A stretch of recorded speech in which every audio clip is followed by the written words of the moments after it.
for coming. My name is Michael Morgenthal. I am the brand new president of the Guys Association of New York City.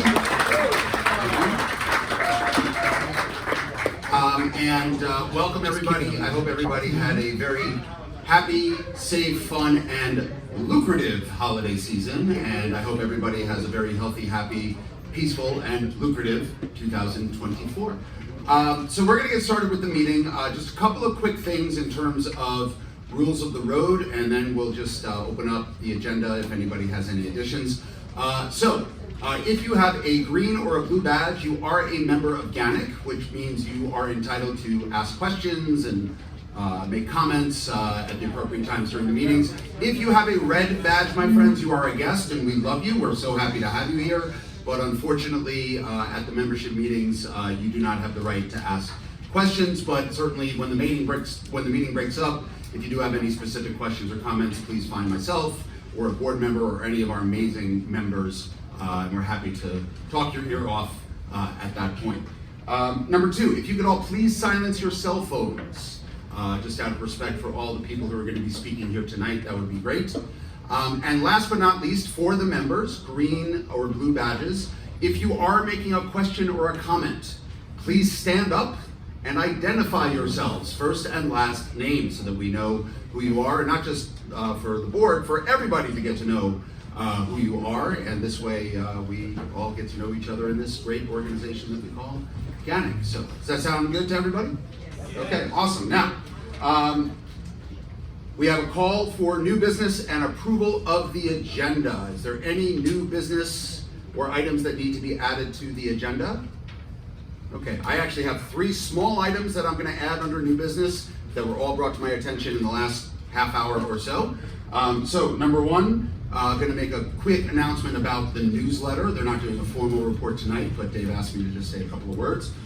Number 2, we just want to have a quick update on what's going on at the Brooklyn Bridge, which I'm sure a lot of you have been paying attention to. And then number 3, John Semlak, outgoing secretary, has asked for just a minute or two to address the meeting at the end of the meeting. So we'll add those 3 items under new business. Any other amendments or changes to the agenda?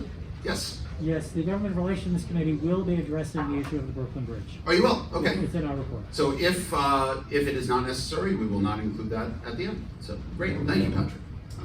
For those of you who didn't hear, Government Relations will be addressing the issue of the Brooklyn Bridge. So thank you so much. Okay, great.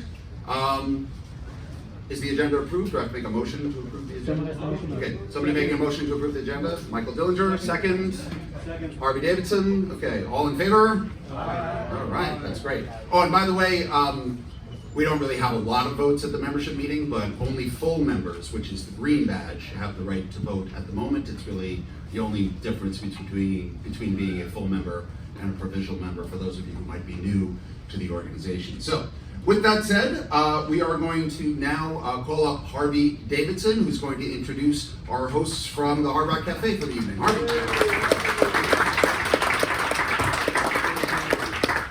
Thank you, Mr. President. Happy New Year, everyone. I'd like to introduce Nicole Rabinowitz, who is the private event sales and marketing manager for the Hard Rock Cafe here in New York. She's been with the organization for 16 years, and that will be next month, and in the sales department for 5 years. She loves the Hard Rock Cafe and because it's dedicated to their motto of save the planet and providing authentic experiences that rock for her clients and guests. So, Nicole, where are you hiding? Right here.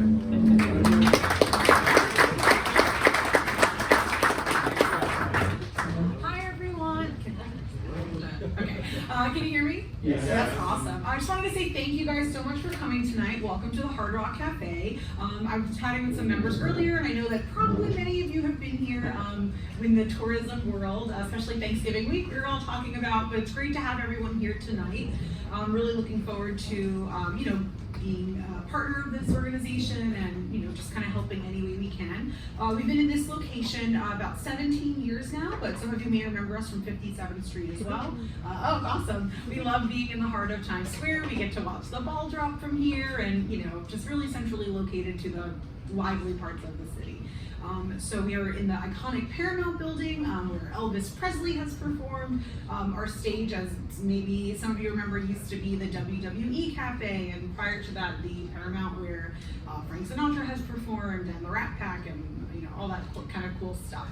We do a lot more than just restaurant, stuff here. We have a full private event service. We've got marquee overlooking Times Square, and just all sorts of wonderful things. I hope you guys get to see and enjoy. I also wanted to extend courtesy to everyone here, just as a thank you for being such great members of our community and helping bring tourism, back into the city, and especially to Times Square. Myself and Valerie back over there, Valerie Davis does our marketing. Our business cards are up on the table. Please feel free to reach out if you're in the area. We'd love to invite you in for lunch sometime with some, fellow guides or anything like that. So please feel free to reach out, and we'd love to host you. And that's all I got. Welcome to Hard Rock. Thanks, everyone.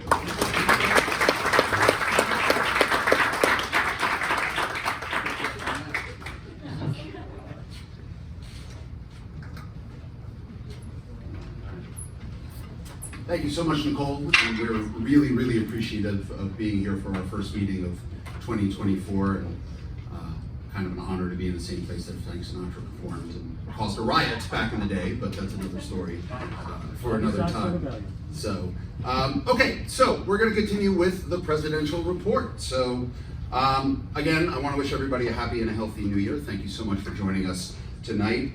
Before we do anything else, I want to just take one more opportunity to acknowledge the outgoing board of directors for all of their hard work over the last 2 and even more than that years. Hang on, hold on to your applause 1 second. Many of the board members have actually served for more than 1 term, and no matter how long they served, they did an amazing job for GANYC, and we should all be super appreciative of their efforts. So I'm going to call out everybody's name. If a outgoing board member is here, I'd like to ask you all to stand up, and at the end we can offer you our applause all at once. So if you are an outgoing board member, you can stand up, but I'll run through the names right now. So Emma Guest-Gonzalez, I don't know if Emma's here yet. She's not coming. Her daughter's sick. Okay, great. Not great. Sorry. Not great, but good to know. Okay. Kevin Lawrence, Beth Goff, Jonathan Turer, John Semlak, Jeremy Wilcox, Patrick Casey, Ann McDermott, who's over at the membership desk, if anybody's looking for her, and Kit Garrett. So, big round of applause for the outgoing board, please.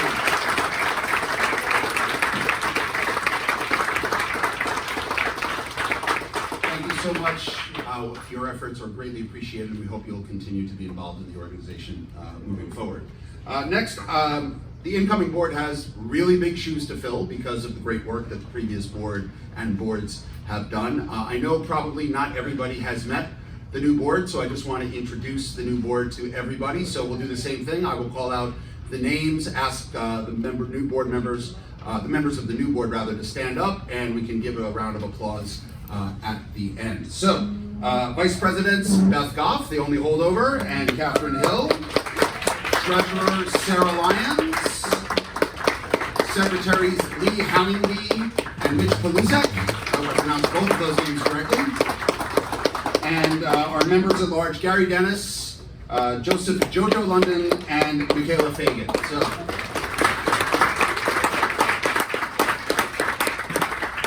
looking forward to working with each of you, and I'm sure we're going to do great things together for the association.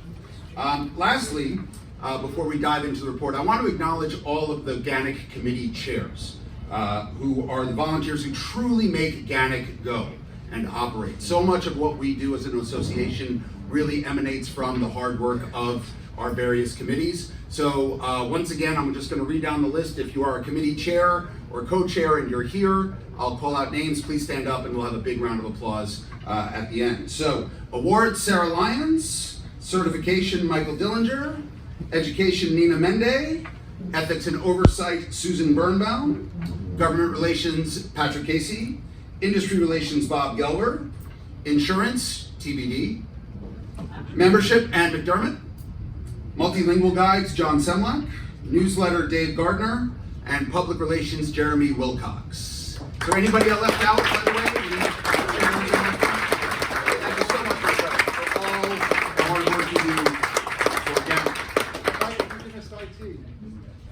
I miss IT? I did, sorry. I apologize. IT, Emma Guest-Gonzalez, who I just found out is not here. And Mark Lemon, yeah, co-chair, there you go. Okay, I just went off the list on the website, so. Okay, but again, you know, the board gets a lot of credit for a lot of things, but it's really the committee chairs who make this association go and do such incredible work for our membership. We are an all-volunteer organization, however. So you've heard this a million times, but they cannot do all the work by themselves. We want our committees to be active and robust. That's how we have new ideas, new energy coming in. So I encourage you to check out the GANYC website and look for a committee that you might be interested in volunteering with, and then you can reach out to the committee chair to find out how you can get involved. So thank you so much, my friends. Now, 2024 is going to be a really big year for GANYC. It is our 50th anniversary. It's an amazing accomplishment and a real testament to the continuing strength of tourism in New York City and the strength of tour guides here in New York City. For those of you who don't know, GANYC was founded as the Multilingual Guides Association of New York City back in the year 1974. And I'm not sure exactly why, but I'm guessing because GANYC was not easy to pronounce, the name was changed to the Guides Association of New York City, GANYC, in 1979. Just surviving and thriving for 50 years in New York City in any enterprise is quite an accomplishment. And GANYC and its members have survived so much over the years, from the crime wave and crack epidemics of the 1980s to the attacks of 9/11, the rise of the internet and how it affected the tourism business, the economic downturn in the 2008-2009, the near meltdown of the organization over the licensing test, which we call the Edison Ballroom years. And most recently, obviously, coming through COVID. And I don't think this is speaking out of turn to say I think GANYC is stronger and better than ever, and great things are coming here in the year of 2024. Admittedly, our knowledge of the early history of GANYC is still a little bit thin. There's not that much documentation to support what was going on in the early years. Our wonderful awards chair, Sarah Lyons, where's Sarah? There's Sarah. She's putting together a special event, which she's going to talk about a little bit later, but we're looking for more information about the early years of GANYC. So if you have any anecdotes, stories, documents, newsletters from the early years of GANYC, please feel free to reach out to Sarah so that we can include that, not just in our March 1st event, but also as we have perhaps more celebrations and recognizing the accomplishments throughout the calendar year 2024. I know you're probably tired of standing up and acknowledging people. I'm just curious, is there anybody in the room that was a member of GANYC back in the 1970s? Stand up. Stand up. What is your name, my friend? So everybody, how about a big round of applause for Ludvina Lang, from perhaps the longest tenured member in the room. How about from the 1980s, my friends? All right, stand up. Mark Landman, Peggy Taylor, amongst others. Yeah. Amazing. 1990s. A few more, yeah, I'm not going to call out all the names, but stand up. Thank you so much, my friends. And how about the first decade of the 2000s? Amazing. Thank you so much. And last but not least, the 2010s. All right. There you go, my friends. Yeah, I joined in 2010 as well, so I'm in that category. But it's just an amazing testament that our association has been able to survive and thrive this long. There have been so many accomplishments that GANYC has put forth for its membership and for tour guiding as a whole. I'm not going to go through the whole list right now, but certainly we'll acknowledge a lot of that at the March 1st meeting. But more great things to come, and here's to another 50 great years with the Guides Association of New York City.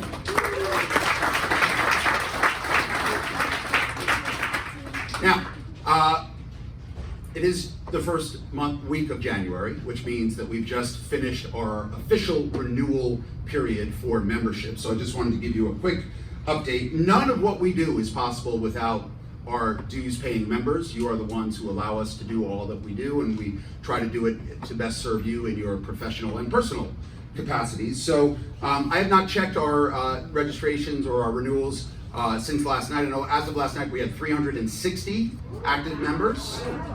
There might have been a few more who came in today. Sarah's nodding yes. So I believe that's almost back to pre-COVID levels. So really, really amazing. And once again, a testament to the work of the previous board to kind of help us rebound coming out of COVID. So thank you for your continued support of GANYC. For those of you who have not renewed yet, you can still renew. The fee has gone up.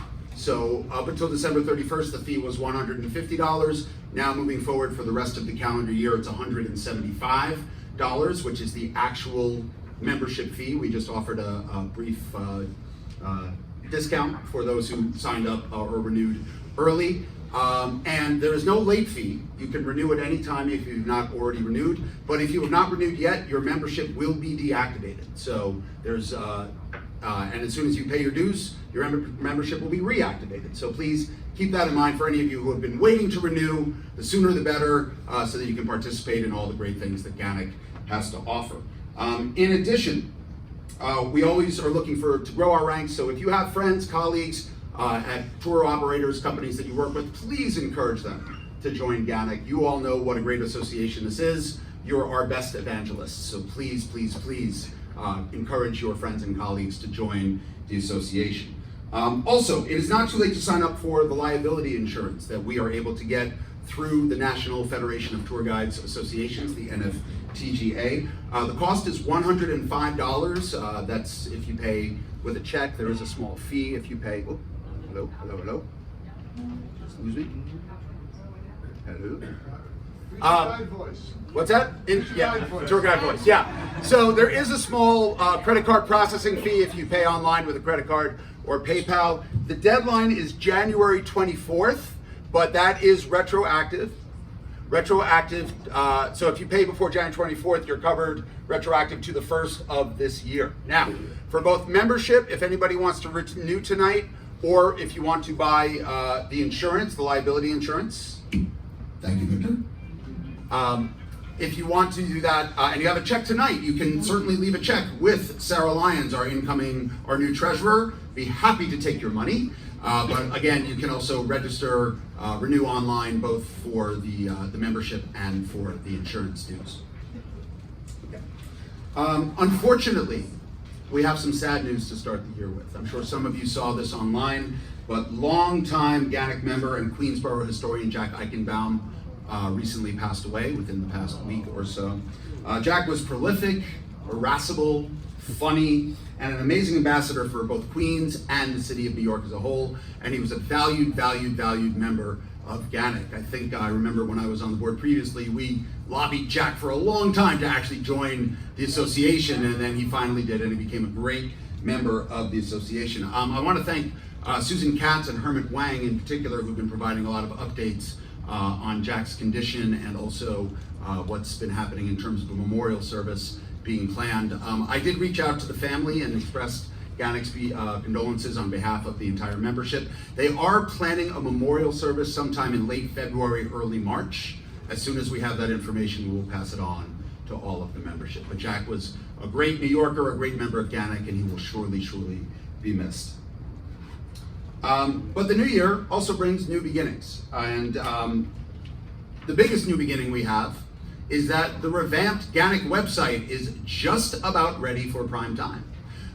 So Mark, are you going to be talking about that instead of Emma? Okay, great. So tonight, as part of the IT committee report, Mark Landman, co-chair, will be talking a little bit about the relaunch of the revamped GANYC website. We're all looking forward to hearing that and seeing the launch when it goes live. A couple of other things, my friends. I will be representing the Guides Association at the World Federation of Tourist Guide Associations Conference in Sicily later this month. We do have some other GANYC members going. I know Michael Dillinger is going. I know Emma's going. Is anybody else going to Sicily for the conference? Okay. By the way, it's not too late to register. Registration's open until January 10th. It is a great event. You get to meet tour guides from all around the world, and a lot of the new ideas that GANYC has put into place over the last several years came out of attending conferences like the WFTGA, but we know it's not feasible for everybody to go from a financial standpoint or a timing standpoint, but I'm there as your representative. So if you have any questions or any concerns or any issues you'd like to see addressed in terms of the world tour guiding community, feel free to shoot me an email at president@ganyc.org, and I'm happy to bring those issues over to Cicely and bring them up for discussion.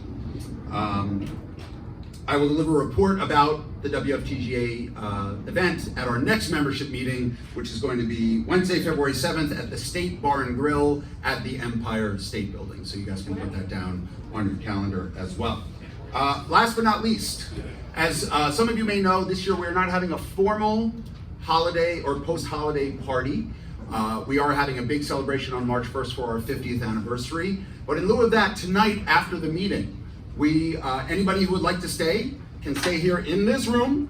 This is a dedicated room for GANYC, and we'll have menus, and you can also order food and drinks at the bar. It is at your own expense. This is not on GANYC's dime, but we'd love to have everybody hang out and socialize and kind of talk about, I don't know, your goals for the new year, or just kind of, you know, why the Giants and Jets stink so much, or whatever you want to talk about. It's really, really up to you. RSVPs, we just asked for RSVPs, so we had an idea of how many people would be staying, but certainly even if you did not RSVP, you are more than welcome to stay after the meeting. So please consider that if you'd like. And we could also support our hosts that way as well. Cindy? I'm just curious, I RSVP, but I have two questions. Please stand up and identify yourself. Sorry. One question is, because you said there's still openings, not for me, I don't speak Italian, but I'm just curious, are there any, what is it called, stipends like in the past? The previous board decided no stipends at the moment moving forward. Yep. We have so many Italian-speaking guys. Yep, there were no stipends given for attendance at the WFTGA And my this year. other question is, I RSVP, but I'm just curious when I look at my bill, is there any kind of discount for when we eat here today? I don't believe so, but I'll let Bob Gelber address that during his Industry Relations Committee report. I don't know if you heard the question, Bob, but they were asking if there were any discounts on the food tonight or anything. But Bob, you can sit tight for a moment, and then we can you can let people know during your committee report. So, okay. So, and by the way, thank you to Bob Gelber and to Harvey Davidson for finding the site and also working to have us be able to stay here afterwards to socialize. Well, thank you, my friends. Happy New Year, and we're going to keep moving on with the meeting. So now I would like to call up the secretary, one of the secretaries of GANYC, Lee Howingby, who's going to introduce our guest speaker for the evening. Lee.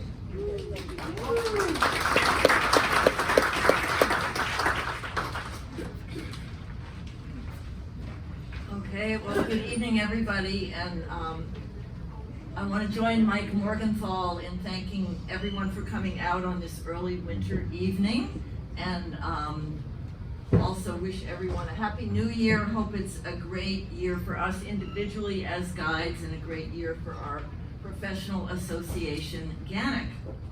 So we don't usually have such a great match between our venue and our speaker, but the Education Committee which plans the programs for our meetings and finds the spaces, really aced it tonight because we're meeting at the Hard Rock Cafe, which of course has a bar. And we will be hearing shortly from our speaker, John Michaud, about the history of one of New York's most famous bars. And that is the late, great Coogan's in Washington Heights. So I'm particularly pleased that our speaker, John, tonight is a librarian, as that was my profession for 36 years before I retired about a decade ago. And so John's day job is as a collection management librarian at the Milburn Public Library in New Jersey. And he's been employed there since 2017. Before that, he was a librarian and/or archivist at the Center for Fiction, at the New Yorker, Time Incorporated, and the Environmental Protection Agency. So in his other life as a writer, John wrote a novel in 2011 entitled When Tito Loved Clara. It was published by Algonquin and named Best Book of the Year by Barnes and Noble Review, or one of the best books of the year. John's reviews and essays have been published in the New Yorker, the Washington Post, the All, and Tin House magazine, and other publications. And his latest article is in the November 2023 New Yorker. It's entitled The Cassette Tape Revolution. So it's easy to find and read online, and it's interesting also. So John is perfectly qualified for his simultaneous careers as a librarian and a writer. He holds a master's in library and information science from Pratt Institute in New York, and he also holds a master's in creative writing from Lancaster University in Lancaster, UK. So John did an online book event for the last of his book, The Last Call at Coogan's, for the New York chapter of the Special Libraries Association. So I had the pleasure of attending, and I found his presentation so interesting and engaging that I thought GANYC members would also enjoy it.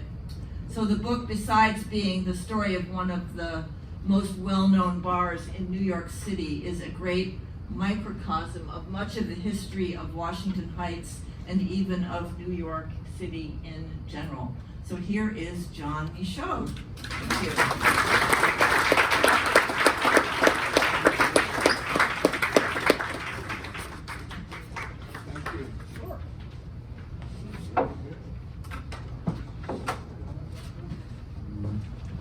Good evening, everybody. Everyone can hear me, yes? Okay. Thank you all for inviting me to speak to you tonight. It's a real honor to be here. As a librarian and as someone who's written about the history of New York, I have nothing but admiration for the work you do, and it really is a pleasure to be here to speak with you. Before I get started, I'm going to talk about my book. I'm going to talk about the history of Coogan's. I'm going to talk about Washington Heights and Inwood. I'm curious, who here has been to Coogan's? Oh, good number.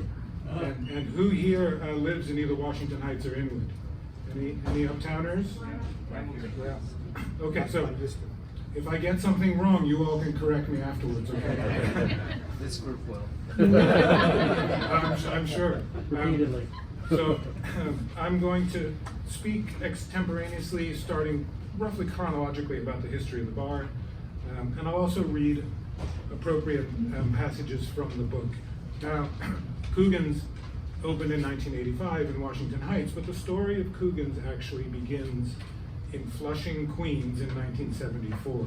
So that's where I'm going to start.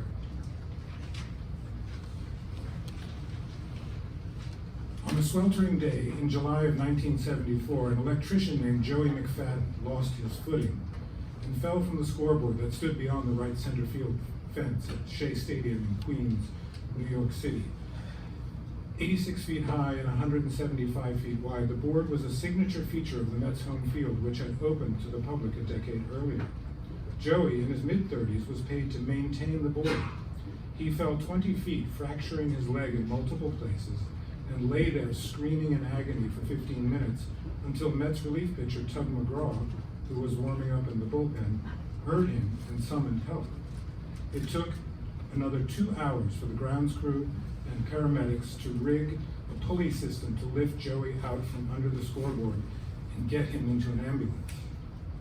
The following spring, Joey sued the Mets and Rheingold Beer, which had donated the scoreboard to the stadium, for $1.5 million, and his wife sued both parties for an additional $500,000. The settlement from those lawsuits would help fund 2 legendary New York City saloons.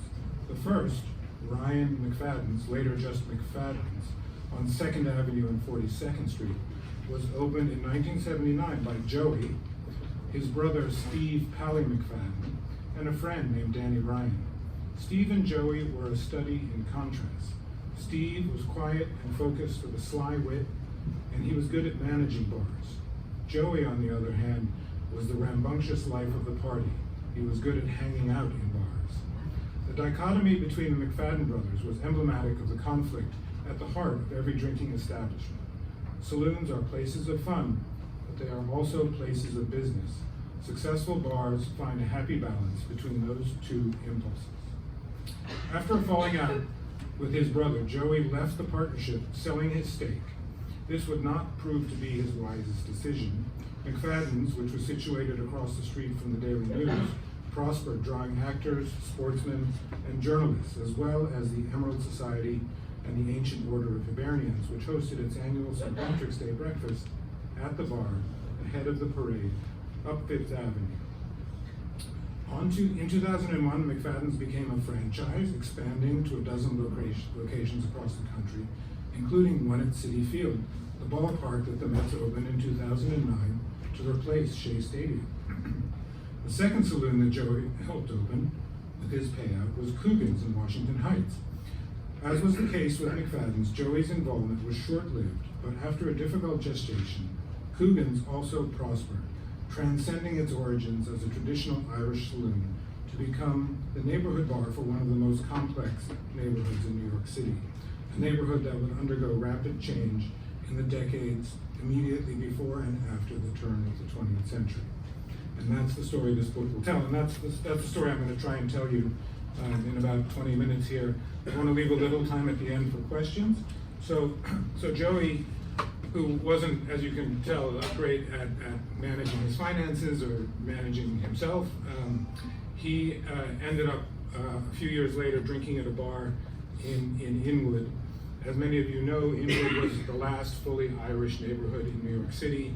It was known for its bars. It was once referred to as Ginwood. There was this folklore that if you sent a kid out to buy a pint of milk, he passed 2 bars before he got to a store with a dairy case. So Joey was in one of those bars talking to the owner, and the owner said, "Hey, there's this guy who works for Presbyterian Hospital, and he's looking for someone to open a bar and restaurant near the hospital. Would you be interested?" And Joey was like, "Yes, I would be interested," having lost his stake in his brother's bar. So he contacted his friend, Sean Cannon, and the two of them signed up to open this bar. Now, the reason the hospital needed a bar is that Washington Heights in the 1970s was not the greatest neighborhood. There really wasn't any place nice for people to go out and eat. You had a university there, you had the hospital there, and there was a lot of crime in the streets. So the hospital was willing to really go the extra mile to have somebody open a bar. The other factor is that the hospital's executives had been getting drunk and rowdy in the Columbia Faculty Club and had been banned from the faculty club, and they wanted a place to go drinking. So they had, this is maybe apocryphal, but apparently they had approached something like 100 bar owners in New York City looking for someone to open a bar in Washington Heights, and nobody would. Too many drugs, too much Spanish up there, not enough English. But Joey and Sean, who were uptowners, Sean had grown up in Inwood, had gone to school in the Bronx, was familiar with the neighborhood. His father owned a bar down on 14th Street called Kennan's. They signed up, and the hospital was so pleased to have them that it allowed them to have the space rent-free until they opened their doors. And it turned out to be a very long process to get the doors open. They signed the lease for the space in 1983, in the spring of '83, and it didn't open up until Halloween of 1985. They had to renovate the entire space. Joey had a little problem, as we've established, with managing his finance, and he was kiting checks from the back of the checkbook, and so he had to be kind of pushed to the side, and they had to get new partners in to help finance the bar. But finally, in 1985, Sean Cannon and his new partners opened this bar in Washington Heights. It was a huge space, 1,800 square feet, 3,000 square feet, sorry, and it could seat up to 250 people. It had 3 rooms. There was a bar, there was a massive dining room in the middle, and there was a function room to the side, as well as a basement where they kept all of the stores and supplies and the barrels of beer. Now, who came to Coogan's early in those days in 1985? It was, as we say, a neighborhood that was undergoing violent change. Crack was on the rise in the neighborhood. That year that they opened the bar, Washington Heights was on its way to having one of the highest murder rates in the city. So it was a difficult and challenging place to open a business. But they were fortunate among their first customers were police from the 34th precinct who needed a place nearby to go drinking. Now, most of you clearly know that Washington Heights is right beside the George Washington Bridge. Many police lived across the bridge in upstate New York, in Rockland and Putnam counties. And so whatever part of the city they were in for their shift, they would funnel back through Washington Heights to go home, and they would meet. So it wasn't just people from the 34th precinct who would drink there, it was cops from all over the city who began drinking at Coogan's. It became, that made it a safe place to drink. It also made it not so much a neighborhood bar at first because of the non-white majority population around the bar. Seeing that number of police in there, were initially suspicious of it being a place where they would be welcome. And so it initially wasn't a neighborhood bar. It was very much a hospital, police, and then the third constituent that went in early were politicians. Politicians in northern Manhattan really didn't have a place to hang out. Their meetings were held in houses of worship or in apartments. They had to hold fundraisers in these places. And so when Coogan's opened, it opened just 2 blocks from the offices of Denny Farrell. Many of you must know who Denny Farrell was, yes.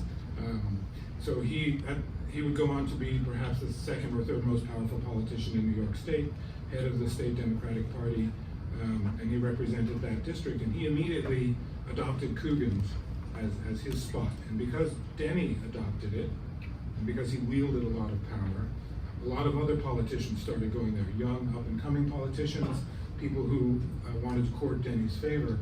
And over time, it got to be known that if you wanted to talk to Denny, you would go to Coogan's on a Saturday morning, and he would have his table in the back corner of the bar, and you could wait in line and go in, and if you had something to complain about, you could go complain to Denny.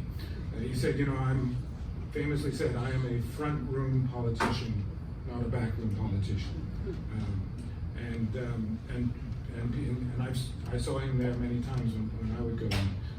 And of course, having a politician of that stature be a regular customer was very helpful to the bar, as when they renovated the school across the street, PS 128. They moved the entrance, and the entrance was suddenly too close to the entrance to a bar, which there's a prohibited number of yards between the entrance of a bar and the entrance of a school. So Denny intervened and had them use the other entrance that was on the other block of the school as the main entrance to the school, so that Coogan's could retain its license. I mean, that was just one way that Denny looked after Coogan's. And Coogan's, of course, provided Denny with a place to fundraise, and a place to meet people, and a place to do business. So it was a kind of mutually beneficial agreement that served both the people who drank there and the people who owned the bar. And then finally, the third constituent that drank there a lot early in business was hospital workers. Of course, people needed a place to go, and so you would see doctors and nurses there as well. Now, around about 1990, Coogan's changed hands, and the 2 people who took over were Dave Hunt and Peter Walsh, and they really were responsible for transforming Coogan's into what it became, the true neighborhood bar that it later became. Peter Walsh had grown up in New York City on the Upper East Side. He'd owned another bar on the Upper East Side. Dave Hunt had grown up in Inwood. He was steeped in the Irish bar tradition. He had worked in a number of Irish bars, and he had also worked at Jimmy Day's down in the Village. Any Jimmy Day's fans in here? He was a long-time bartender, nighttime bartender at Jimmy Day's in the 1970s, for most of the 1970s. And so he was hired initially as a manager and then later as an owner. And Dave and Peter, unlike their predecessors, they were not just businessmen. They had a vision for what a New York City bar should be. And They believed it should exemplify the best attributes that New York had to offer. So I just want to read a little bit from the book about what that meant to them.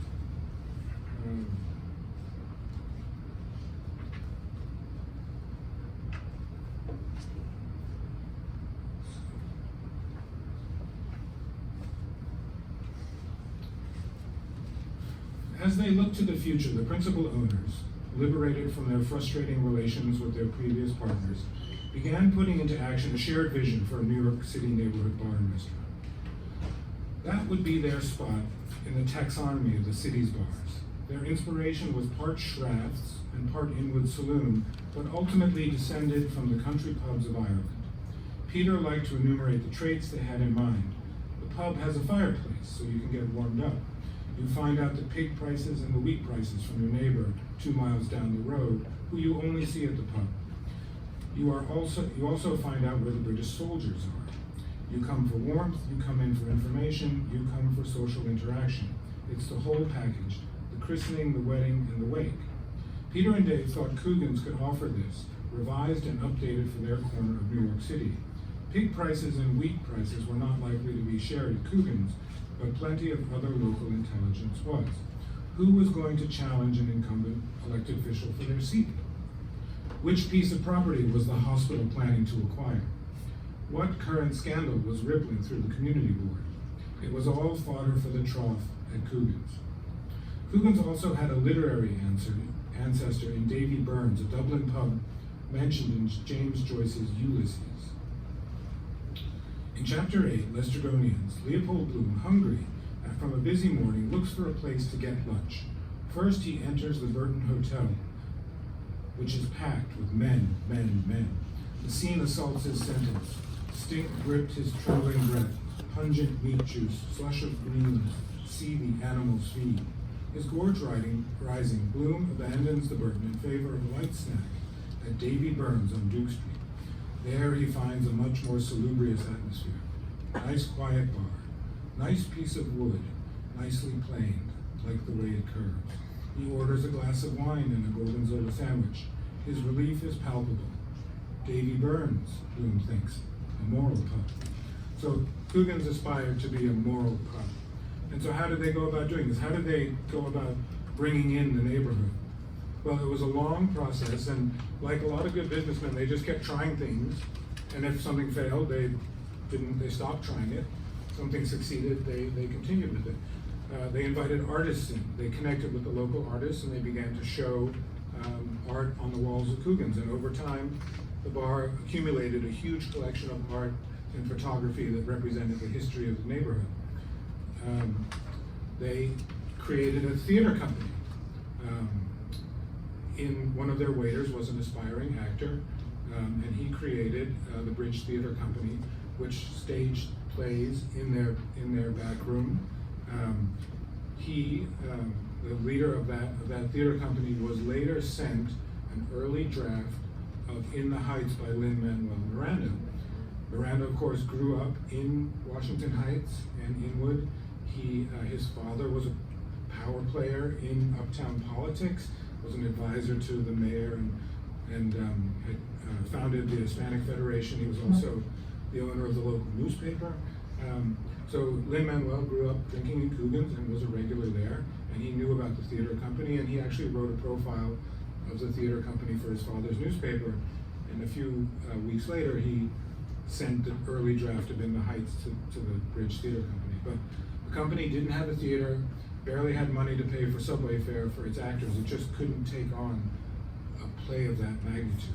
So unfortunately, they had to pass on that. But it wouldn't be the last time that Lin-Manuel was involved in the history of Coogan's. They staged literary events. Most notably, Jim Dwyer, the Pulitzer Prize-winning columnist for the Newsday, the Daily News, and the New York Times, was a regular there, and he would host events where he would interview writers he himself would read. They would host fundraisers, not just for politicians, but for local charities. Most notable one is the Incarnation Children's Center, which was a center for AIDS orphans that had been abandoned in area hospitals. And so Coogan's would fundraise for them. The children would come down on Halloween in costumes and be treated to Halloween lunch at the bar. A pivotal moment for the bar came in 1992 when the Washington Heights riots rocked the neighborhood for 3 days. At the center of the riots, of course, were caused by the killing of a Dominican man by a police officer in the lobby of a building, and the long-standing grievances between the local community and the police erupted into 2 days of violence. During that time, Coogan's was one of the few businesses that stayed open. They did not have riot gates on the walls of on the windows of their bar, so they decided to stay open all night. And in doing so, they provided a place for people to rest. The politicians could gather and talk to the police. The police could plan the next day's actions. It was seen as neutral ground. And ultimately, at Coogan's, a Dominican politician named Guillermo Linares was introduced to the local police captain, and the legend is that quelled the riots. I'm here to tell you that legend is false. But it did begin a conversation between the two of them, between the community and the police, that ultimately led to the creation of the 33rd precinct, a much needed additional precinct for the neighborhood. Let's see.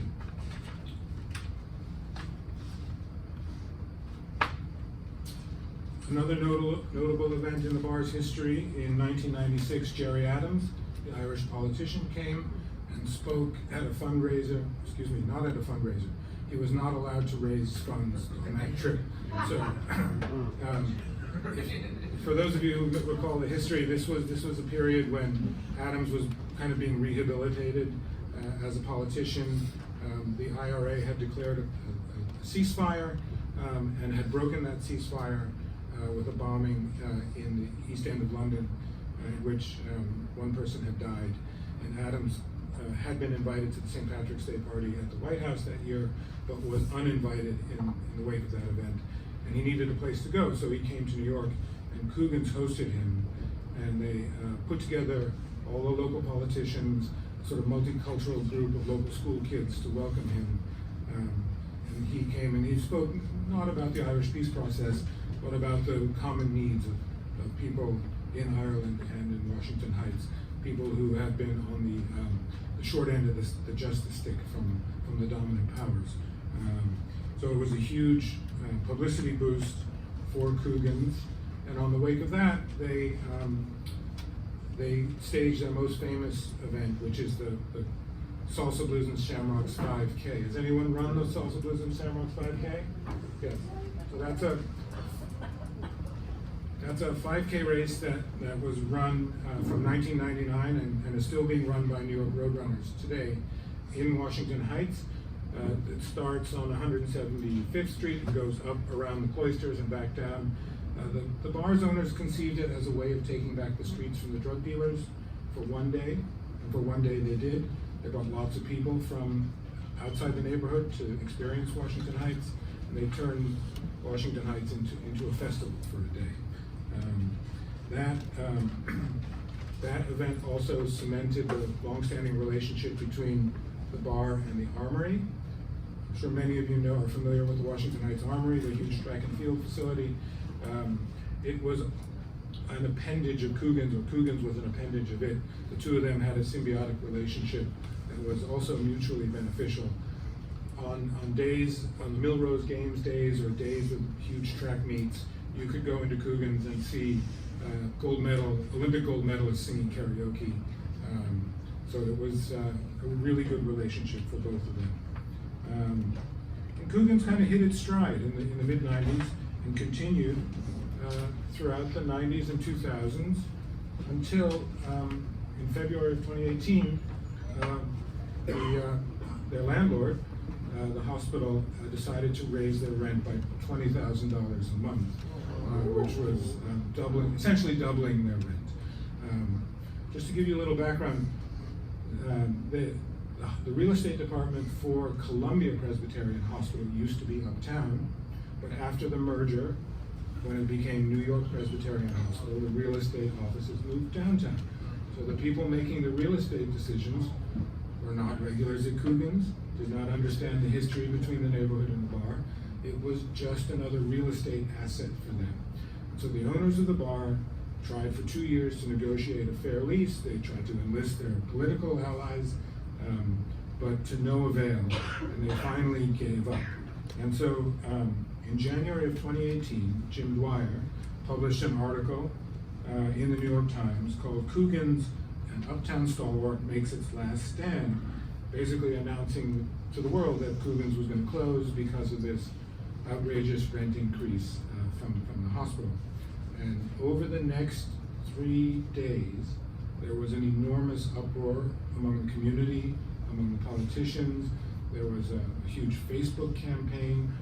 Protests were planned. There was news coverage. Every news agency in the city, every television station, every radio station that covered news sent somebody to Coogan's to report on it. And by the third day, the hospital had changed its tune and realized that what a colossal PR disaster this was for them. The head of the hospital had a meeting with Adriano Espaillat, representative for the congressional representative for Washington Heights, and with Lin-Manuel's father. And at that meeting, they were basically told that whatever we need to do to get this done, we're going to get it done. So that Friday, 5 days after the news broke, an executive from the hospital came to the bar and they signed a lease extension for a fair price. And so Coogan's was saved. Jubilation. Lin-Manuel, of course, played a huge part in it. At that time, he had something like 2 million followers on Twitter, and he sent out a tweet about Coogan's that went viral. Coogan's acknowledged their debt to the neighborhood. They put a banner up. Saved by a neighborhood, nurtured by a community, open to the world, we are humbled and full of your love. And so it seemed like things would continue apace for Coogan's until COVID. Most of you, I'm sure, have vivid memories of COVID, but you may also recall that the last night that dining was allowed in New York City was March 16th, 2020, the eve of St. Patrick's Day, which of course is the biggest day of business for Coogan's. And they had stockpiled, because they have a month of events throughout March. They have events, including the 5K.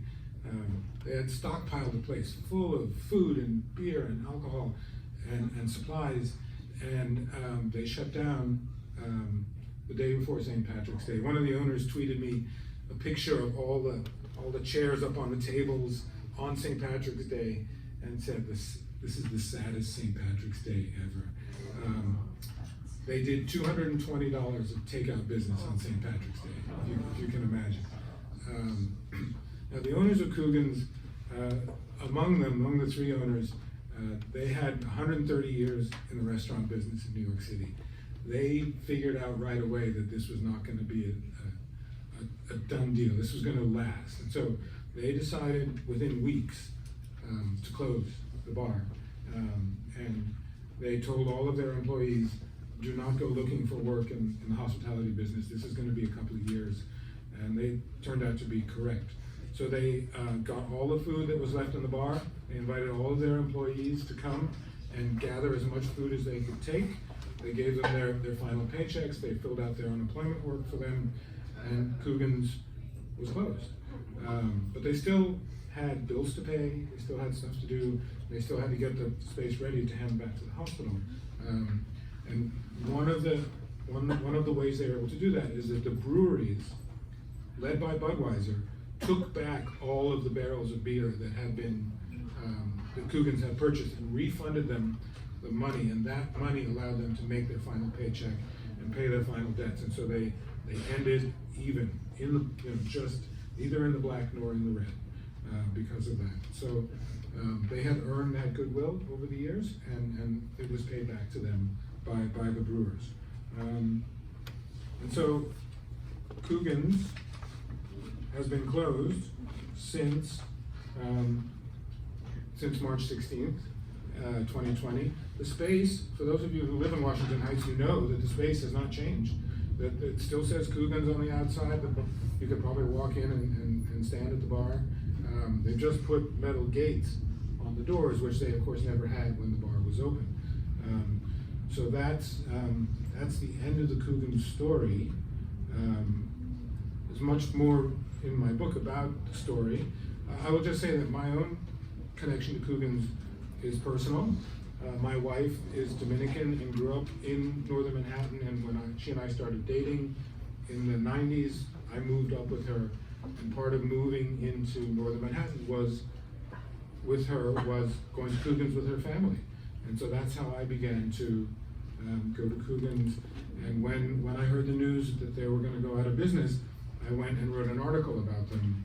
And it was such a huge, I went in, I thought I'd get 15 minutes with the owners because they were so busy.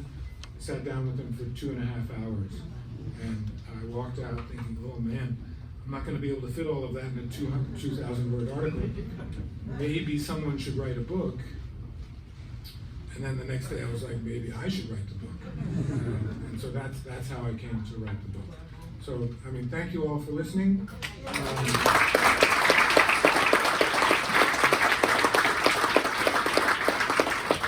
you have any questions? Yeah, if we have any questions for John, please raise your hand. Anyone? Okay, Andy. And please remember, identify yourself before you ask your question, please. Hi, I'm Andy Cedar. Is there any plan, any hope that anyone else might take over the space? Hopefully, something similar. You know, the rent. The last time I checked, the rent was over $70,000 a month for that space, and so it seems like the only way they would be able to do that is to subdivide the space, or for some highly lucrative thing to go in there, like a doctor's office or something. It's on the ground floor of a large apartment building, so they cannot raise the building, which of course the hospital is doing all over Washington Heights, knocking down buildings and putting up towers. But they can't do it with that space, so they're limited with that space. So, you know, and the law is such that that's a tax write-off for them, right? So they don't have, there's no urgency about getting somebody in there. Any other questions, my friend? I got a question. Yeah, Gary. Hi. Identify yourself. I just did. All right, I'm Gary. There you go. All right. You said Cannon. How are you spelling it? Sean Cannon, right? C-A-N-N-O-N. Do you own a bar in 107? Is that the Cannon? That No, Cannon? no. I mean, Do you know what I'm talking about? No, he, yes, but a different Cannon. But he worked at the Inwood Lounge, which another one of the McFadden's. Okay. All right. I think I saw Dave's hand up. Good evening, thanks for speaking with us. My name is Dave. Happy New Year, everybody. You had said that the takeout was $220, but I don't know what to compare that to. Like, would you know what it was, say, a week before in normal times or anything? Yeah, on a normal night around St. Patrick's Day, they do like $25,000 worth of business. Oh, okay, so that's, all right.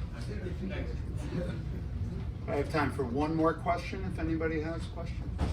Yeah, Lee. I'm Lee.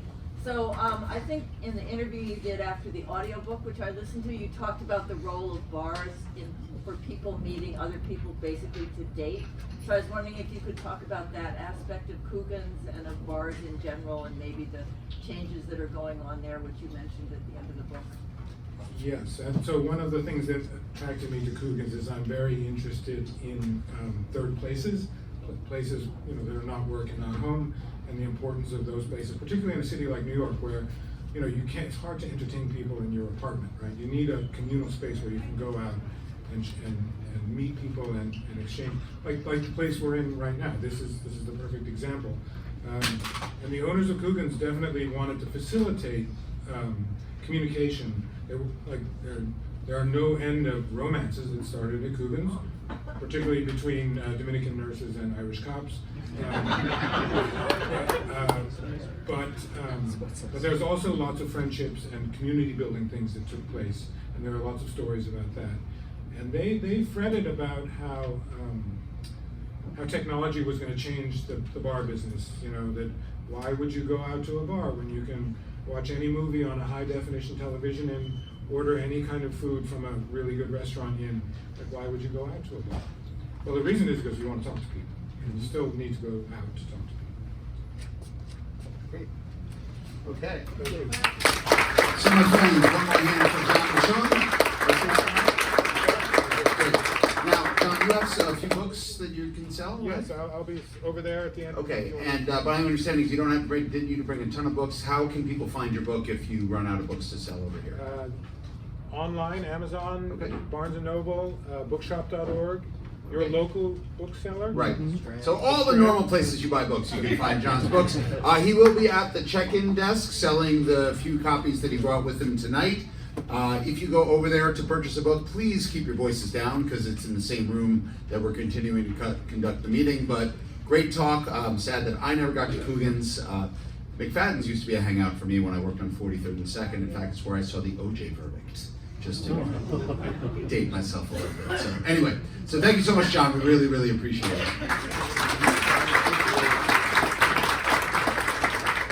Okay, so moving on, we are going to move to our committee reports. So first, we're going to go to the anniversary committee with Sarah Lyons. Oh dear. I am so sorry for the folks at home. You're getting a lot of my leg. All right. Hello, gang. How are we? Happy New Year. All right. Also, deep love for Coogan's. Thank you so much for coming.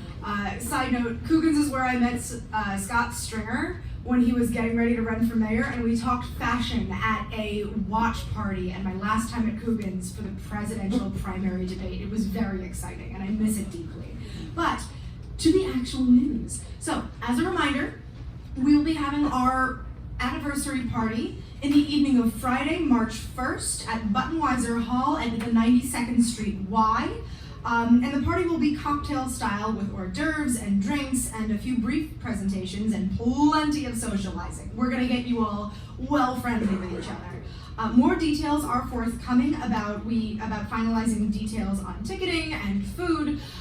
There was a very exciting meeting that happened today. I haven't gotten any details yet, but I'm very excited to talk to Susan about what Libby had to say. More details are coming. But just keep that date in your mind because that's the big shebang this year. It is also go time for us to gather sponsorship for the party. We are aiming to get this as cash neutral as possible, fully cash neutral if we can. And we would like to cast our net as wide as possible, so we need your help. If you have a tour attraction you visit, a tour operator you work with, a food vendor you really like in your personal or professional lives, local businesses you really want to support, anyone else that you would like to see supporting GANYC, please let us know. We're going to be sending out an email soon, within the week, with more details about how they can sponsor, what the sponsorship levels look like, and how they can provide their monetary support. So look for that in your inboxes, as well as an email about stories. Because we are currently on the hunt for stories about GANYC to showcase at the party. And I don't know if you can tell, but I was not in GANYC in the 1970s, so I want to hear from the membership. I want to hear from you. We all do. We will be sending out another email with a submission link where you can submit a story by voice, by text, or just let us know that you want to sit down and have a chat about something, maybe an interview. So look for that in your inboxes as well. In fact, that might be the most important email you get from this committee.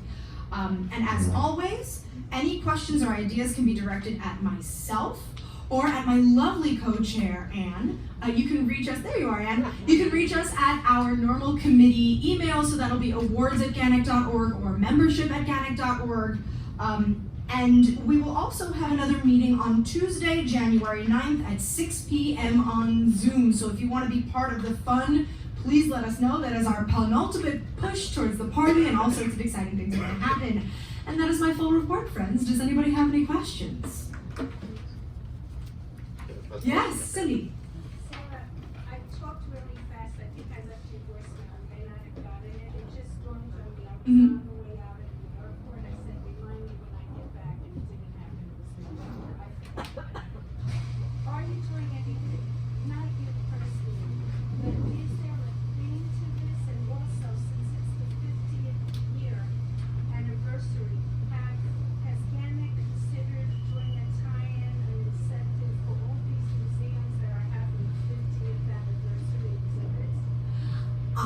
So to answer your questions, to repeat the questions so that everybody could hear it, and correct me if I miss anything. One of the questions was, are we doing any tie-ins with other museums who are also doing 50th anniversaries? And oh my God, I would love that so much. With the limited bandwidth that we just have as people, that isn't something that we've pursued yet, but you just gave me homework. I know what I'm doing this week.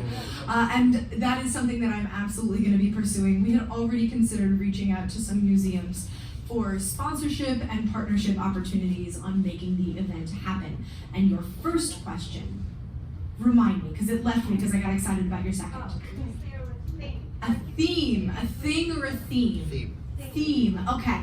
So the theme, generally speaking, is gonna be us, because this is a party to celebrate GANYC, both the organization and the people. And a lot of our presentation material is gonna focus on that. We're working on collecting information that we can turn into posters. There is an exciting project in the work to be debuted sometime this year involving a mini documentary. But the theme generally is going to be GANYC. And if you are looking for a specific visual motif, wear GANYC colors. We're encouraging everybody to wear their best red, white, black, and gold. Be flashy with it, have fun. If you feel good, if you feel sexy, we are happy. And we think that it should really be celebrating who we are at the core as an organization and as the people who make GANYC what it is. I hope that answers your question. Fabulous. Great. Any other questions for Sarah? If you have some later, you know where to find me. I just have one clarification, Sarah. So when you're asking for stories, so in my address I was talking about, we don't really have a lot of information about the early days of GANYC, but you're interested in all 50 years, right? Especially stories from before I was born. Sorry, I know what I look like. Especially stories from before I was born. But we are also interested in other stories, which is a good point. New members, that includes you. I want to hear what your experience has been like in GANYC so far. I want to know what you're excited about, what you see evolving in GANYC in the future. This is for everyone. Though yes, please, if you remember what GANYC was like in the 70s and 80s, oh my God, I so want to hear from you. And oh my God, where's she gone? Oh, she's gone. I'm going to email that lovely woman, Ludvina? Yeah.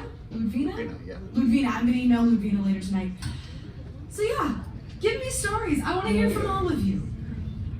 All right. Thank you, Sarah. Next up, the Education Committee, Nina Mende, the great Nina Mende. Come on down.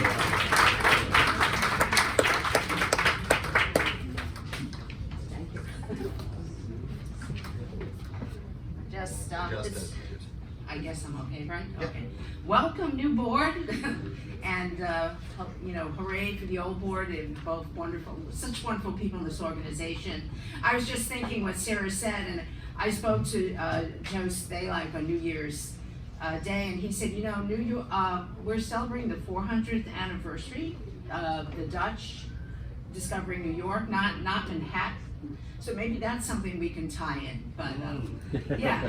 But anyway, so thank you for tonight's organizing tonight, Bob Gilbert and Harvey Davidson and Lee Hallenberry for the speaker. We always do a lot of thank yous, and we and also for the Diaper Lights Encore tour. Jeremy did that. It's now a new tradition. And the Treasures of the Middle of the Upper West Side tour is rescheduled for April. It's going to a community garden enclosed in that tour. So upcoming events this month, just on January 5th, and this tour was sold out, and now there's going to be an encore, the historic Bowery Thoroughfare with Richard Soden. And I think it's January 26th is the encore. On January 13th, Alexander Hamilton's New York with George Tonkin. So that's going to be fun. And to be announced, I think Bob and Harvey are working on encore visits. We always had a history of visiting the Empire State Building, so they're working on that. So also, if you want to be a part of the education committee, we always welcome new members. We're on Zoom. It's very convenient, and it's the third Wednesday of the month at 6 p.m. And this being the 50th anniversary, we're inviting just the whole membership. Look, a lot of faces have come back, you know, a lot of familiar faces from way back, to do a fam tour. Share your knowledge with us, because I always think that fam tours it's like that third place that you were talking about with Coogan's. It's a place where we all come together as an organization. You know, it's a chance to meet people outside of the people you work with. It's a chance to learn from someone you might not, you know, I don't like that person, but you learn so much. So, I always think it's the United Nations of GANYC. It's just, we are so diverse. We have so many different opinions about where to go, what this organization. So I always think this is this little oasis of sharing knowledge, of really being at our best, our higher angels, and really a chance to meet people you don't know. So welcome everyone. Everyone has done a FAM at some point. I look in this room and do one for the 50th anniversary. If you know of a place, if you know of a neighborhood, come on down. And you know, FAM tours are also known as site visits, site inspections, and also pre-meeting FAM. So you know, we have so many names for the same thing, but and we've been doing that. That's one thing as an organization. Not only, I think committees are kind of new. It's one thing as an organization we've always done our FAM tours. So that's a part of our DNA. So come on down. Invite you all. And I just want to note that all the wonderful people on the education committee, I'm looking at emeritus members here, and but right now we're Bob Gelber, Jeremy Wilcox, John Semlak, Lisa Puccio, Minna Scharf, Susan Birnbaum, Eileen Rourke. And I see Kevin here, I see Andrea, Tarby. I mean, we're all one big family. So if you have any questions, fine. Kit? Kit Garrett, it's not a question, it's just a reminder, especially to people who might be new to the organization, that on the website during COVID, there were a lot of FAM tours at the Metropolitan Museum of Art that were graciously given by our members by different subject matter. And now that winter's coming in, you may have a little bit of extra time. Go through the website, or the new website as it comes out, look for those videos. You'll see FAM tours, you'll see PDPs, but right. You'll see resources. And even if you saw it the first time, it doesn't hurt to go back and refresh. Just, you know, get that new information going, get recharged as you get ready for the spring. So I just wanted to remind that. Or hire a guide and go to the Met. Yeah, and it's a way of getting work too. If you do a FAM tour, people know who you are, and they say, who's that great person who's done that great Asian tour at the Met? Oh, it's Kevin. Or Andrea does Williamsburg, or Bob does, you know, the Chelsea Market, or, you know, Lisa does a hot and spicy tour. You don't know that, but Lisa once did a hot and spicy tour. Anyway, I'm going to get off. And he did some wonderful tours, our president, right now. Okay, well, that's actually a quick question I wanted to ask as a follow-up, Nina. Yeah. So I know there's a lot of people in this room who have led FAM tours in previous years. Are you interested in reprising tours that have been run several years ago? Sure. Okay, great. Okay, wonderful. All right, thank you, Nina.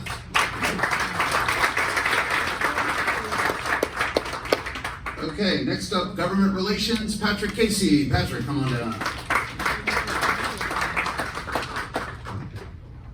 All right, Happy New Year, everybody. Happy New Year. I sincerely hope you're working your butts off in 2024, piddling your asses all over the city. I'll be out there. I'm retired. I'll be looking for you. All right, for a change, I've got some good news. Yes. The vendors are gone.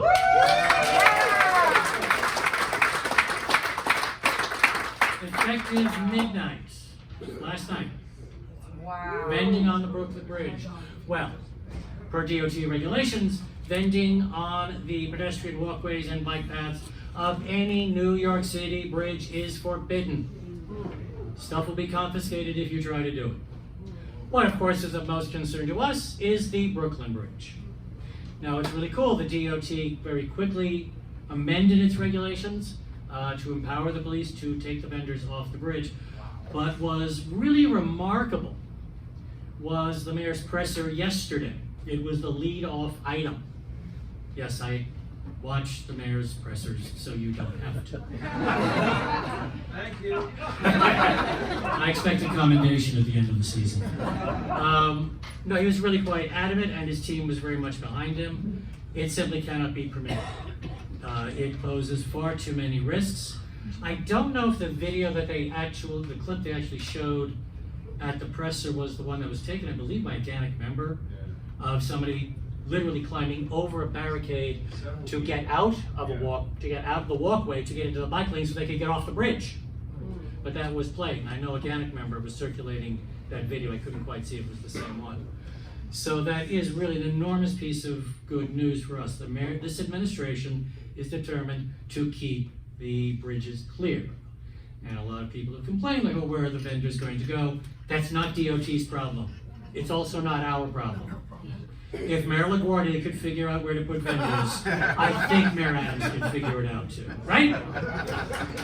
One thing I would ask of this membership, if you are a constituent of Councilman Wrestler, Dumbo, he was probably the loudest voice on City Council to move on this. Although City Council has not taken any action on it, he brought a lot of attention to it. So if you are a constituent of Wrestler, send him a great big thank you note. This is how we spread political goodwill. This is how GANYC gets its name known. We can't always be knocking on the door saying we need this. We can also turn around and say, thank you for doing this. This is a big deal. So if you're in that district, Dumbo, Wrestler is your council member, reach out, say thank you. To a lesser degree, Councilman Marte, he was not quite as loud. He was sort of in the shadow behind Wrestler, but if you're in Marte's district in Lower Manhattan, send him a note as well. This also feeds the impetus going forward. Because I guarantee you, there will be lawsuits. Someone will try to push back on this. And some city council members, including one that I really need the help of, is opposed to a complete ban. So this will get a little contentious later. So line up our allies, Wrestler and Marte on this one, acknowledge the work they've done in our benefit. We benefit from their work. So that's item 1. Item 2, Initiative 1009, the bill that will require guides back on the double-decker buses.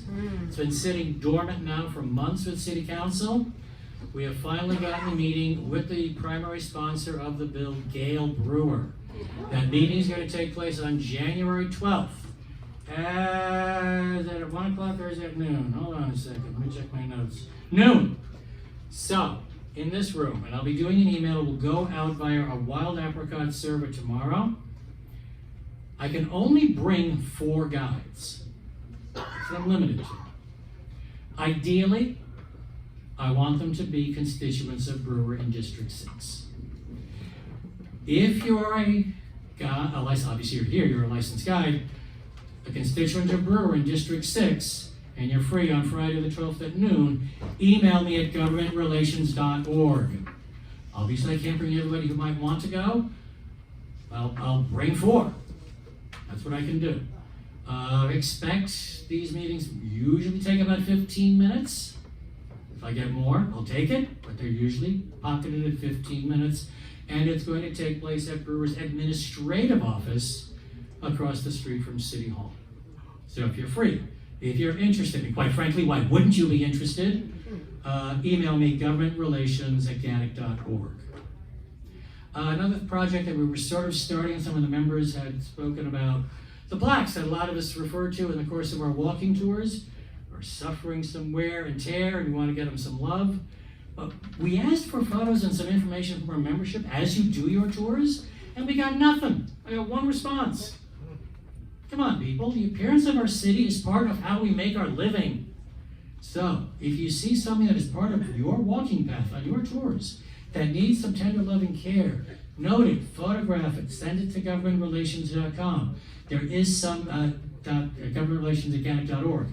There is some interest in the city administration about putting some work into it. One of the other things I noticed about Adams' presser yesterday was when he talked about the Brooklyn Bridge as also being a gem of the city, he also talked about tourism.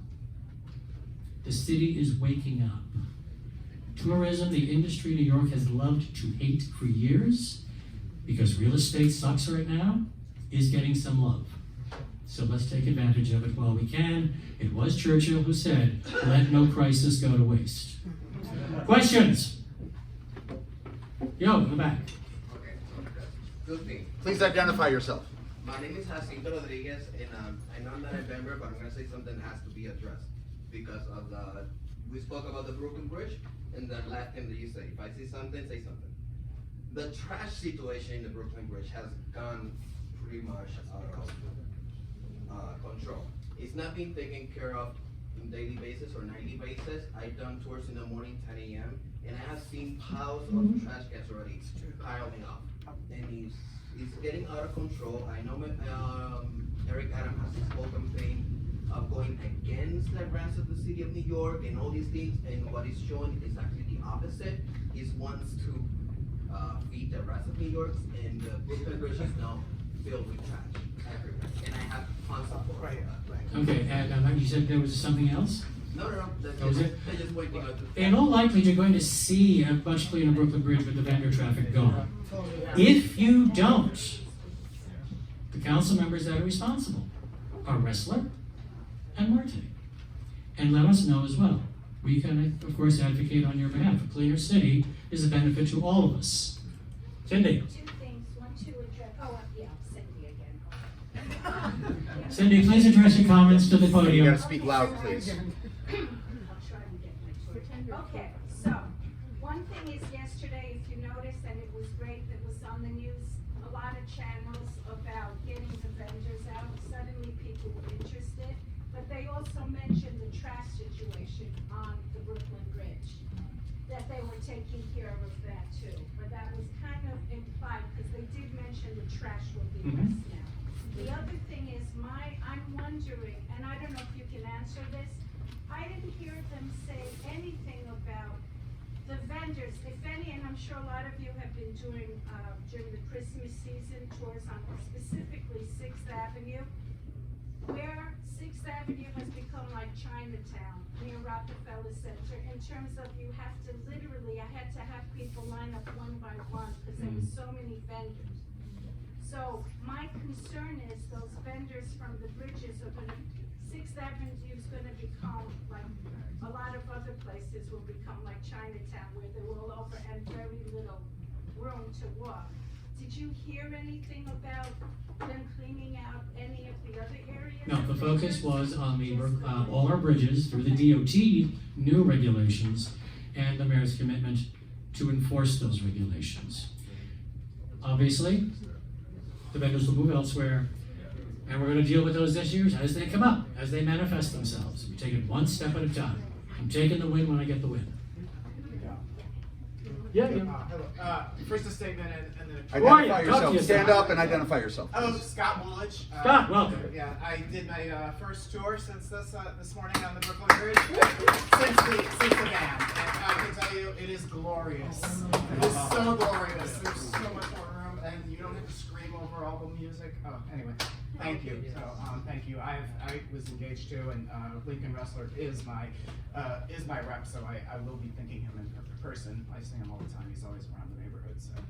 And spread the gospel of GANYC. Yeah, I did. I will. I did. I have. That's another way we get our name done around and how we get stuff done. Next. Wait. Oh, sorry. Unrelated. Okay. Is there any movement at all on the sidewalk shed situation in New York City? What an eyesore they are. I have nothing specific on it. I do know this administration is looking to timetable all of them. In other words, when they go up, you'll have X number of days, weeks, months to be determined when they have to come down. Part of the stumbling there is when a shed actually does come down as a result of a DOB inspection that ensures the work has been completed.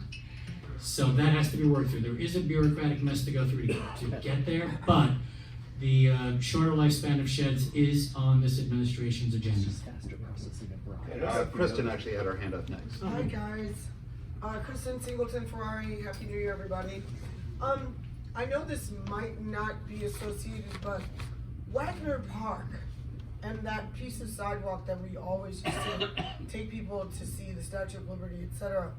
I don't know if it's just parks, but it is part of the street. Is there any information about that at all? You mean the construction going on right now? Yes, Lower end? Yeah. exactly. It's all part of the flood mitigation program. Major work is being done in Lower Manhattan, so Right. it doesn't get washed away in the next Oh, so superstorm. it doesn't get washed away? Yeah. Okay. Yeah, we're going to be looking at a major change in the appearance. Skip. Thank you. As far as writing, would it make sense to write to the mayor and say thank you for signing this? Absolutely. So could government relations do that? We certainly will. Thank you. Okay. I'll work with the president of the board of getting something out. Thank you.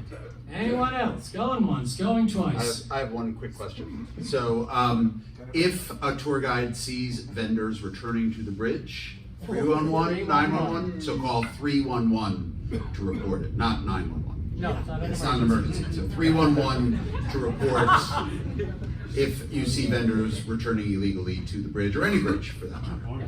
Yeah, that's right. Once again, we love the Brooklyn Bridge. That's the focus of our attention, but it does apply to every bridge. And if anyone has ever gone to an event on Randall's Island, yeah, you know what happens to those walkways when there's an event. Yes? Louis Yadawa. Hey. We spoke a couple of months ago about 1009. Do you still need us to lean on our council member representatives who are on the committee for worker protection? Not yet. Not yet, okay. Oh, wait. On the committee for worker protection? Yeah, 'cause Yes. Okay, because I'm, for example, Julie Wan's my representative. I don't think she's supposed to. She hasn't signed up as a sponsor yet, which is unfortunate. I don't know why she hasn't. I know Julie Menon has said that she is withholding her position until they actually hold hearings. Thanks, that's not helping us a whole lot. So yes, if your council member is a member of the city council committee on consumer affairs and worker protection, yeah, continue to lean into them. But right now, we're focusing on Brewer on Friday the 12th. And I think I did mention it last month, we did suffer a setback. We are losing a sponsor, Councilmember Velasquez, who was the chair of that city council committee, lost her seat. How a Democrat loses a seat in the Bronx is beyond me, but she did. So we are, yes, if you have a councilman on that committee, we're going to need to replace Velasquez's vote. Thank you for bringing that up. All right, well, we do need to move on, my friends. If you have further questions or comments, please see Patrick or email governmentrelations@GANYC.org. And once again, a big shout out, not just to the Government Relations Committee, but to all the GANYC members who stepped up and provided testimony and written support for getting this new ordinance put in, I don't know if it's an ordinance technically, but this new regulation put into place. So thank you all for stepping up in that regard. Okay, next, Industry Relations, Bob Gelber. So, welcome everyone. It is great to see so many people. Tonight is one of the largest numbers of registered members since we went back to live meetings in September of 2021, when we had 25 people. So it's nice to see over 75 people, and we hope to continue to grow it every month. It was a very warm and humid day last August when Harvey and I wound up here and met Nicole Rabinowitz for the first time. And when she brought us down to this room, we just said, this is where GANYC needs to have a meeting. And January was the perfect month for it. So welcome, and I'm thrilled to see so many. So, during the past month, the Industry Relations Committee organized an upcoming visit to the Jackie Robinson Museum with the assistance of committee member Eileen Rourke. We're scheduled for January 11th, which most of you know. All the spaces have been taken, but they have promised us another visit in the near future. Also, Harvey has been working diligently with the Empire State Building, and probably by tomorrow or the day after, Jeremy Wilcox will post 2 definitive dates to visit the Empire State Building for 25 members each, and we're getting the 3rd date approved as well. And next month, our meeting will be at the Grill in the Empire State Building, and we're seeing if we maybe can arrange a pre-meeting fan to actually take in the Empire State Building that night. But we'll let you know. So we want to welcome Go City, which was voted in as an industry partner, and we want to welcome the Center at Park West as a strategic affiliation with GANYC. Harvey Davidson participated in a virtual Meet the Market Southern Europe webinar presented by New York City Tourism and Conventions on December 14th and December 20th. He attended the New York State Tourism Industry Association member meeting and virtual party. An invitation was extended to Fred Dixon, who most of you know is the president and CEO of New York City Tourism and Conventions, to be a speaker at GANYC's 50th anniversary event on March 1st. Right now, he is scheduled for an event taking place in Europe, but he's promised to get back to us by late January. And if he's not available, there are many other people Harvey can pester, and we will not give up, because we think it's important that they recognize us on our 50th anniversary. Also, we will keep you posted with what's going on at the American Museum of Natural History. I know Kit was the first person who was stopped from doing a tour there. It is a new policy that no one seemed to know anything about. But Stephen Braun, who is in the administrative public marketing department at the museum, has been a great fan of GANYC's for several years since he was on staff at the Metropolitan Museum of Art. Unfortunately, during COVID, he was furloughed from that position, and we lost him, but he popped back up at Natural History. He is very much against this new policy, and he would like GANYC to have a voice in it. So we've been in touch with him on a regular basis, and as news comes about, we'll let you know what's going on, because he would like GANYC to be a part of the discussion if the administration is going to have a discussion. And more things to come up in the year. Thank you. Bob ran away, but did anybody have any questions for Bob? Yes, Kit. Yes. Come back, Bob. Come back. I'm coming back. I don't know whether this is for you or government relations, but would it be nice to have a citation from the mayor wishing us happy anniversary? Is that, which department would that fall under? That actually, you mean for the 50th? Yes, for the anniversary Probably would party. be the anniversary committee, because once upon a time at one awards event, we actually got a letter read that was written by Mayor de Blasio. Okay, because they give out citations, you know. Yeah, no, it would be nice. It'd be nice if it was Yeah, GANYC, there's yeah. actually something behind that wall, some proclamation. Yeah. We'll discuss it. Yes, we'll talk. Great idea, Kit. Thank you. Any other questions? Anyone else? Okay, great. Thank you so much, Bob, and thank you, Harvey, as well, for all your work for the Industry Relations Committee. Next up, Membership Committee, the wonderful Ann McDermott. Hi, everybody. Yes, my name is McDermott, so I know a thing or two about Irish bars. And Jimmy Days was the first place I ever played Asteroids. They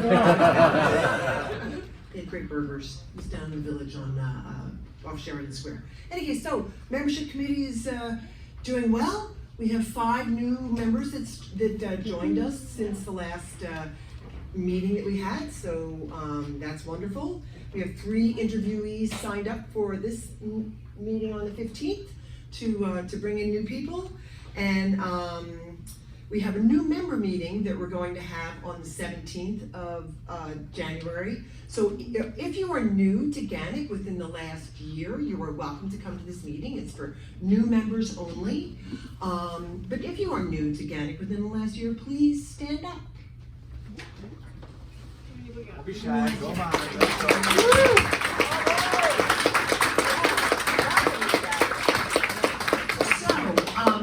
As part of becoming a new member, you need to get 2 letters from people. So schmooze with us, and we'll write you letters. and you'll become a full member, and then you'll be able to vote, and that'll be wonderful. Yeah, and the new board I know is going to be talking about the status of membership going forward. So welcome everybody. We're really happy you're here, and if there's anything we can do. One thing we did last year was we had a mentorship program where if you were new and you were a new guide and you wanted to, you know, sort of learn from somebody else, we would hook you up with somebody else who was a more seasoned guide, and that worked out pretty well. We did that for a couple months. A couple people got. Adam, you were part of that, right? Bob Gelber was your mentor. So, you know, if you're interested in that, let me know, and I will do what I can to introduce you to the other GANYC members you can learn from, because we all learn from each other. Okay, new member meeting. And one little thing, just some of you, when you come in, if I could ask you if you could definitely register for the meeting, because the last 10 minutes before everybody comes in is very intense for me and whoever's at the door, and it's much easier if you've registered, because it just makes it much longer. So I just ask you if you please register going forward, and keep bringing your friends. It's really, have them come join the party. Thanks. And make sure so we can have a little get together afterwards. Tony DeSanti and I have been trying to after every membership meeting have some place where we go and just hang out and chat with each other, and it's no business. It's just, hello, how are you? What are you working on these days? And so if you know of a place that's close to one of our venues that we're going to be having meetings, let us know. We're happy to, you know, to do that. Any questions for Ann and the membership committee? Okay, great. Oh, sorry. Go ahead. Please stand up and identify yourself. Brand new. Yes, brand new member, Debbie Wells. I had a question for you. You mentioned a new meeting, but you didn't say where it is or when it is. How do we find out? The meeting. I'm sorry. Yeah, it's on 30th Street and between 7th and 6th Avenue in like a sort of like an office space. Jeremy, who's Jeremy? Yeah, I'm here. I'll send you an email about it. Oh, thank you. Yeah, so Jeremy is, he helped organize the whole thing, yeah. So, and with the format of that meeting is gonna be, we're gonna have the committee speak, and we'll have pizza. Great, that's it. Anybody else? All right, thank you, Ann. Great. Just one quick note about what you said about registration. We do send out email announcements to our entire contact list announcing the meeting, the next meeting location, and opening up registration. RSVPing for the meeting here is not subject to the $25 fee if you don't show up. So don't feel like, oh my God, I'm not RSVPing because I'm going to get charged the no-show fee that we charge for our fam tours. This is not included in that policy. So if you RSVP and you can't make it, we feel bad because you couldn't make it, but we don't hold that against you. So please help out the membership committee by registering in advance if you can, okay? All right, so our last committee report of the night will be IT committee with our Guiding Spirit Award winner for 2024, and the biggest Jet fan in GANYC, Mr. Mark Langman.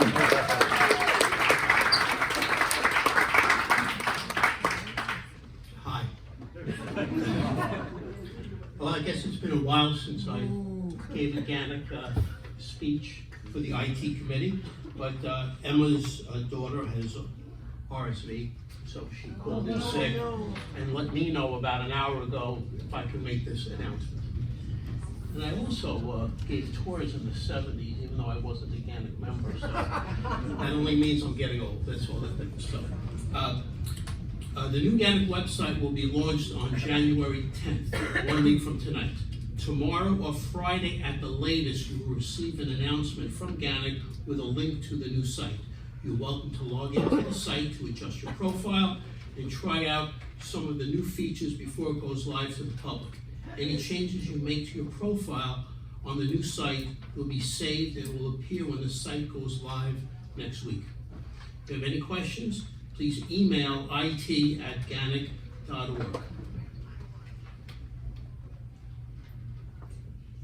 Your profiles will be imported as it is. They don't need to, do not need to add any new information.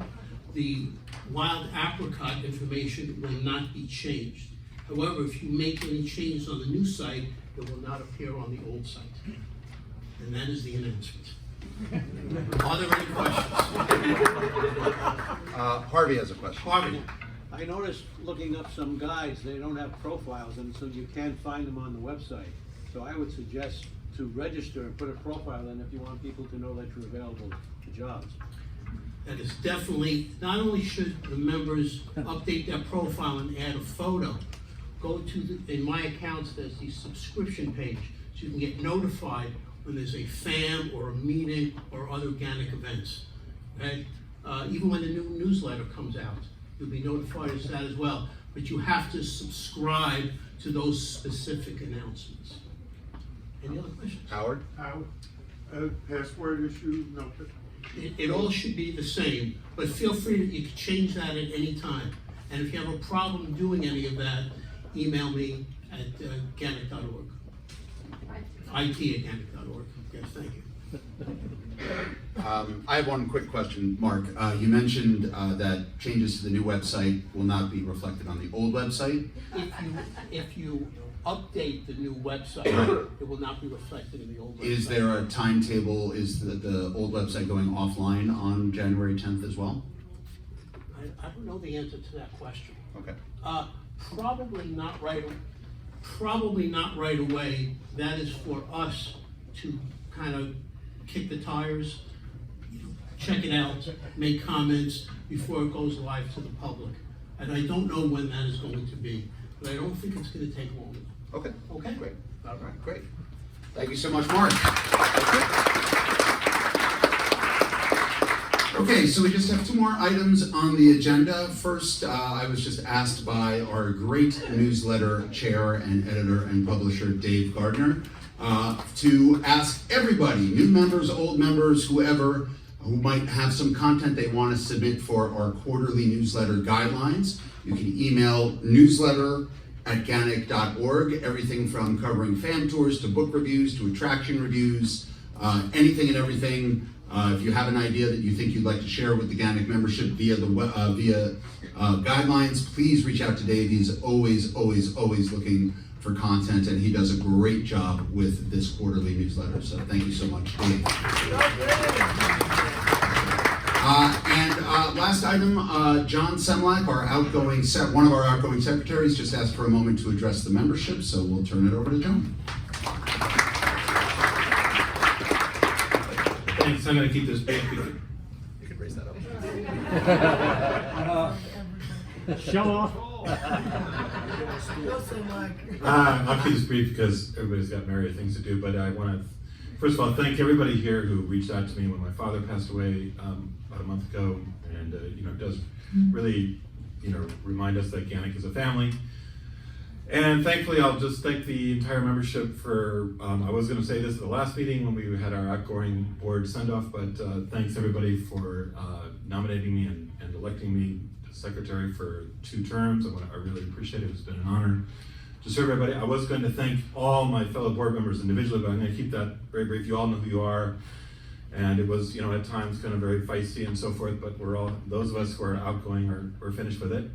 I do want to specifically thank Patrick Casey, my fellow secretary for 4 years, who gave me rides, who tolerated me, who, filled in when I needed to be filled in for, and thanks very much. The tolerance was And again, mutual. thanks everyone who served with me, that you know who you are, and thanks very much for putting up with me as well. Thank you very much. Now that I will not be serving as a board member, I'm committed to serving in other ways, and I'm going to commit myself to submissions to the guidelines newsletters. All right.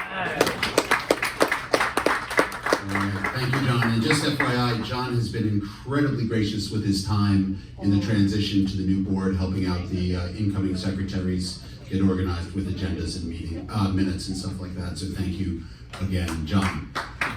One last thing before we adjourn, just want to remind you the next membership meeting will be February 7th at the State Bar and Grill, right? State Bar and Grill, that's what it's called, at the Empire State Building. Look for that announcement to go out in the next week or two. We hope to see you all there. Yes, Cindy. At the beginning of the meeting, we asked for new business, yes, so it's got to be really quick. You know what, I'll put it on GANYC. Okay. Okay, great. Yes, Jeremy. I would like to make a motion to adjourn. Motion to adjourn. Do we have a second? Okay. Motion is adjourned. Meeting is adjourned.